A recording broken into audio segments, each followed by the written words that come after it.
I woke up early that Saturday, a mix of nerves and excitement swirling inside me. It had been years since I'd traveled abroad, and my daughter, Clara, had insisted we celebrate my birthday with a family trip to Italy. "You deserve it, Mom," she'd said a few days earlier, her sweetness disarming me. I chose my navy blue dress, the one that always made me feel elegant, and tucked my old collapsible cane into my purse in case the long walks at the airport tired me out. When Ethan, my son-in-law, pulled up in front of the house, Clara hopped out to help with my suitcase. She gave me a quick kiss on the cheek and flashed a smile that was a bit too wide, the kind you use when you're hiding something. On the drive to JFK, we chatted about what we'd see in Rome fountains, squares, museums. I listened, but a knot twisted in my stomach, a gut feeling I couldn't quite explain. We made a quick stop at a gas station so Ethan could fill up. I stepped out to grab a coffee, reaching into my wallet for the $20 bill I'd tucked away for small expenses. All I found was a crumpled $5 bill. The credit card I always kept in the side pocket was gone too.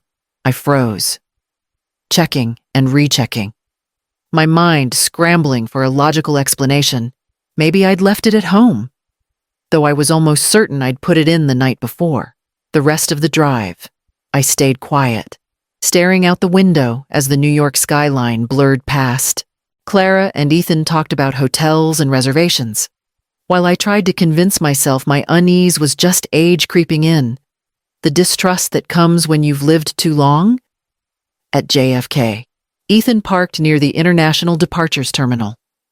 The airport's chaos enveloped us, rolling suitcases, intercoms announcing flights, families hugging goodbye. Clara took my hand and, with that same overly bright smile, led me to a metal bench by a large window. "Mom, sit here for a minute," she said softly. "We'll check in and be right back." I sat with my purse on my lap, watching as my daughter and son-in-law disappeared into the crowd, swallowed by the columns of light and glass. The airport air felt colder than usual, and the crumpled $5 bill in my hand seemed heavier than my entire suitcase. I stayed on that metal bench, my purse on my knees, my cane leaning beside me, watching people come and go, families embracing, kids laughing as they tugged rolling bags, couples kissing before parting ways. Everything seemed to move in slow motion, as if I were trapped in another dimension. The cold metal seeped through my coat, climbing up my spine, making me hunch my shoulders. Minutes ticked by with no sign of Clara or Ethan. At first, I told myself they were stuck in the check-in line or dealing with a baggage issue. I settled in, took a deep breath, and checked my phone's clock. 15 minutes had passed. Then 20, 30. Each tick of the clock sharpened the distrust growing in my chest. When my phone buzzed, I felt a flicker of relief, thinking it was Clara asking me to meet them at the gate. I opened the message. Just one line. "Take care of yourself. Mom. This is best for everyone." The words seemed to float on the screen. I sat frozen, eyes locked on them, the airport's hum fading behind a silent betrayal. No tears, no cries, just a dry emptiness, as if someone had hollowed me out. My heart raced, not from fear, but from something closer to indignation, laced with unexpected pride. I looked up at the window overlooking the tarmac. Planes rolled along the lit runway, oblivious to my abandonment. On the departures board, city names flickered. Rome, Paris, Miami. I stared at one in particular, a certainty settling in that I hadn't felt before. I wasn't going back to their house. I straightened up on the bench, zipped my purse carefully, and closed it. The last time I'd trusted Clara, I'd lost everything: money, dignity, and the illusion of love that no longer existed.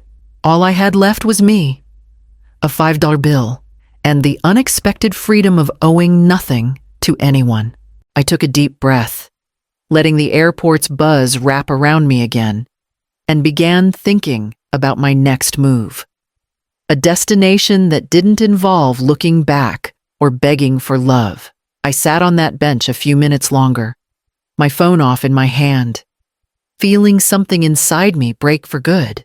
No scene, no pleas, just an inner whisper telling me nothing tied me to that life anymore. I stood slowly, grabbed my collapsible cane, and headed to the Amtrak counter in the airport's connector area. The clerk looked at me with professional kindness. "Destination?" she asked. "Charleston," I replied in a near whisper. As I handed over the last of my cash, I felt an odd liberation. I wasn't going to Rome or any tourist city where I'd fake happiness for Clara's photos. I was headed to the one place I'd always dreamed of for my later years, the South Carolina coast, where the ocean seems to wash away the world's noise. The train left New York in the late afternoon. I sat by the window, letting the autumn sun warm my face. Outside, the fields of the Northeast stretched endlessly, golden and quiet. In the window's reflection, I saw myself a 71-year-old woman with a small suitcase, a collapsible cane, and a worn envelope holding a photo of my late husband. That was all I had, and for the first time, it felt like enough. I closed my eyes briefly and took a deep breath. If I'm worth less to them than an old purse, I'll live light. The phrase came to me like a vow. I'd spent my life carrying others' guilt and expectations. Now I carried only what my hands could hold. The train's rhythm lulled me as the landscapes changed. Each mile from New York seemed to lift a weight from my shoulders. I didn't think of revenge or confrontation. I just wanted peace, a fresh start without looking back. When the speaker announced the next stop in Richmond, I opened my eyes and caught my reflection smiling for the first time in ages. The haze of the South appeared on the horizon, and I felt a new life waiting for me, one that didn't depend on anyone's approval or conditional love. The train rolled on, and I hugged my purse like a ticket to the freedom I'd long delayed. I arrived in Charleston at dawn, when the soft gray light of the South began to color the buildings. Stepping off the train, the salty breeze of the Atlantic wrapped around me, carrying the scent of freedom. I closed my eyes for a moment, letting the wind tousle my hair as if it could erase the airport and the abandonment from my skin. I took a cab to a small studio I'd found online days earlier, almost on a whim. It had a partial ocean view from the window. I could see waves crashing against the seawall. It was modest, with whitewashed walls and a sofa that smelled of clean linen, but it felt like a sanctuary. I unpacked my suitcase, hung my coat, and knew this corner was mine, even if no one else understood. That morning, I walked to Sullivan's Island. My shoes sank slightly into the damp sand as the sound of gulls broke the silence in my head. I breathed in the salty air and, for the first time in years, felt peace. Among tourists and street artists, I moved almost invisibly. No one knew me. No one expected anything from me. I wandered into the historic district, where the smell of fresh-baked cornbread led me to a small bakery. I bought a warm loaf and sat on a cobblestone square, watching neighbors carry bags of produce, kids chase a ball, and a street musician play soulful violin notes. Every ordinary moment felt like a gift. I bit into the steaming bread and felt the airport's echoes fade, as if it had happened to another woman in another life. The city seemed to whisper that there was still time to reinvent myself, to write my own story without permission. When the mid-morning sun lit up the harbor, I realized I'd spent hours sitting without checking the time. Only then did I return to my studio, bread under my arm, and a certainty that something new was growing inside me. In that seaside refuge, the idea took root that my life wasn't ending with betrayal. It was just beginning with my freedom. Life in Charleston began to find its own rhythm. Unlike anything I'd known in New York, I signed up for a painting workshop for seniors at the local community center. The first time I held a brush, my fingers felt clumsy, but a childlike excitement I thought I'd lost stirred within me. Painting gray skies and blue seas helped clear my mind. Each stroke seemed to pull a painful memory out and let it dry on the canvas. Slowly, I got to know my neighbors. Mrs. Lena, from the second floor, showed me how to use the communal oven, and the kids playing in the courtyard began waiting for me each afternoon for a slice of apple pie. I memorized the recipe and made it a ritual peel. Chop, mix, bake, letting the sweet aroma fill the hallway. Seeing small hands reach for a warm piece brought back a tenderness I thought I'd lost. One rainy afternoon, while organizing the studio's small closet, I opened the old suitcase I'd brought without much thought. Among folded scarves and a couple of history books, I found a sealed envelope I recognized instantly. I'd tucked it away after my husband's funeral. Not fully valuing it then, my hands trembled as I opened it and unfolded the documents. The New York apartment was still in my name, with all its sentimental value and an estimated worth of over $180,000. I sat on the bed, letting that truth fill me with a different kind of calm. I had no plans to return or confront Clara, but knowing my security didn't depend on her gave me a quiet power. That property was more than bricks. It was a symbol of my independence. Proof that, despite the rejection, I had my own roots. I tucked the envelope into a drawer, took a deep breath, and watched the rain slide down the window. For the first time in ages, I felt I could choose my life without fear. In that studio by the sea, with the smell of apples and fresh paint, I knew my past was transforming into a future that was finally mine. Nearly 2 months had passed since I settled in Charleston, and my life had found a rhythm that filled me with serenity. Mornings smelled of apple pie and coffee, afternoons of fresh oil paint and sea salt. I thought New York's ghosts were far behind, but one damp, windy morning, someone knocked on my door. I opened it to find a man in a suit, briefcase in hand. His smile was polite, but his eyes avoided mine. "Mrs. Eleanor Whitmore?" he asked formally. I nodded, a slight chill running down my spine. "I'm here on behalf of your daughter, Ms. Clara Thornton. She requests the documents for the New York apartment. She says they're needed for an urgent loan." I stayed silent for a moment, letting his words sink like stones. Then I took a deep breath and invited him into the small studio, where the scent of fresh-baked apple pie clashed with the coldness of his message.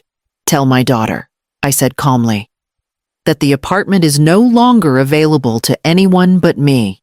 He blinked, surprised. I showed him a folder with recent notarized documents. Weeks earlier, I'd visited a lawyer in Charleston and set up a trust to protect my assets. No one could sell, mortgage, or seize that apartment without my signature. The lawyer flipped through the papers, unable to hide his defeat, and nodded. He packed up his briefcase and left without taking a piece of pie. I closed the door slowly and, out of curiosity, turned on my phone's speaker to listen to the call he'd make next. Seconds later, Clara's voice erupted on the line, distant but sharp.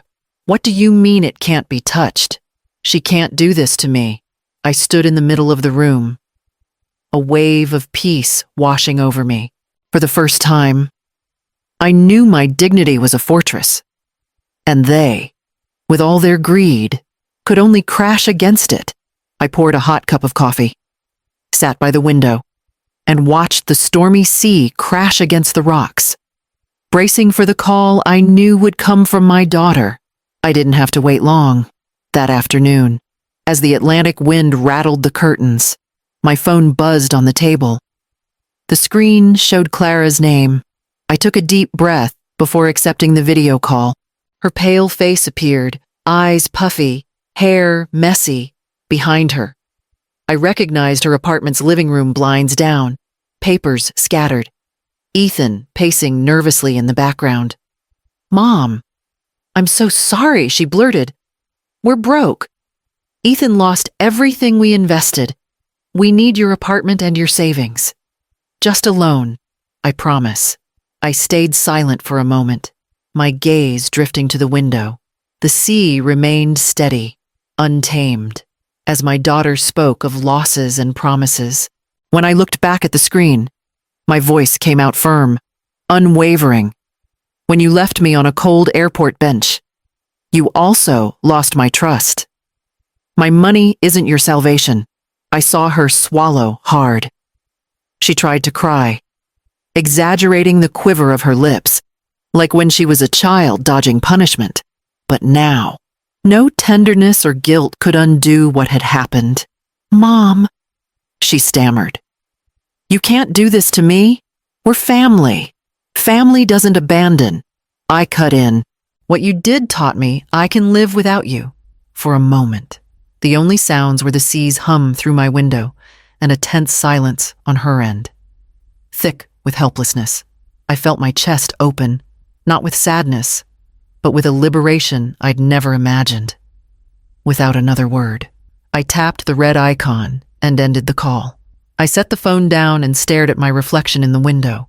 For the first time in years, I understood that silence could be stronger than any shout, more powerful than any plea. I stood, poured a hot coffee, and stepped onto the balcony. The waves crashed against the rocks with a force that felt like mine. I closed my eyes, letting the wind tousle my hair. As a clear thought took hold, my life was finally, fully mine, and my next sunrise would belong to me alone. Each morning, the first scent to greet me is the fresh coffee I brew in the studio's small kitchen.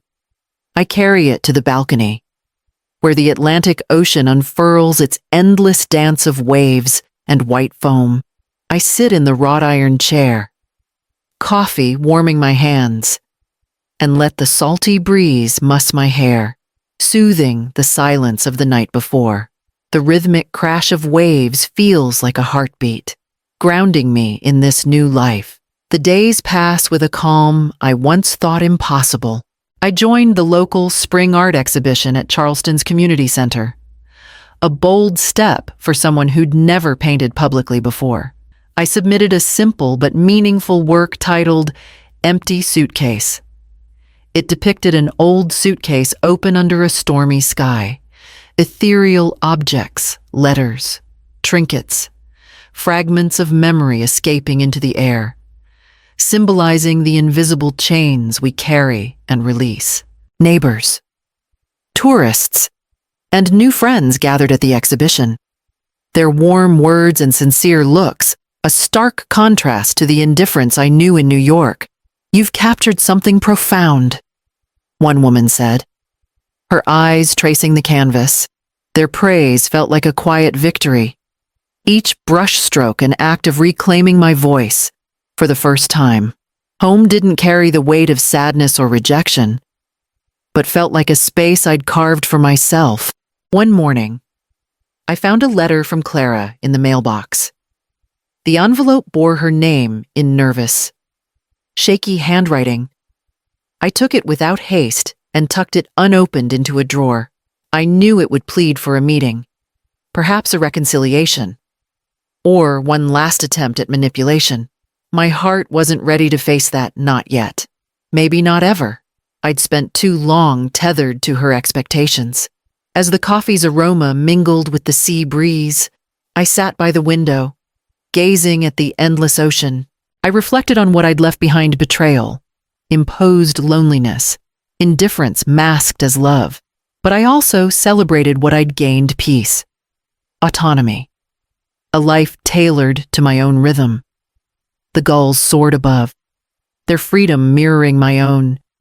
In that moment, I realized looking back would only reopen healing wounds, Clara's letter sat unread in the drawer, but I'd already made my choice. With coffee in hand and the sea's song as my soundtrack, I understood true freedom wasn't in forgiveness or forgetting, but in choosing my path. Unshackled by chains or false promises, the day stretched before me, brimming with possibilities.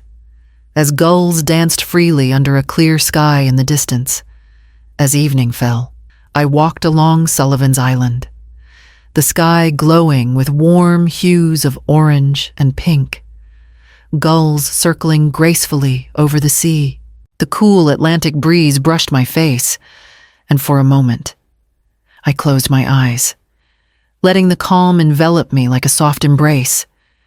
The world felt alive yet peaceful, each wave a whisper of renewal. I strolled slowly along the smooth stones of the seawall, my steps deliberate, my mind replaying the journey that brought me here. Clara's forced smile, the cold airport bench at JFK, the impulsive decision to board a train south, and the scent of freedom that now filled my days.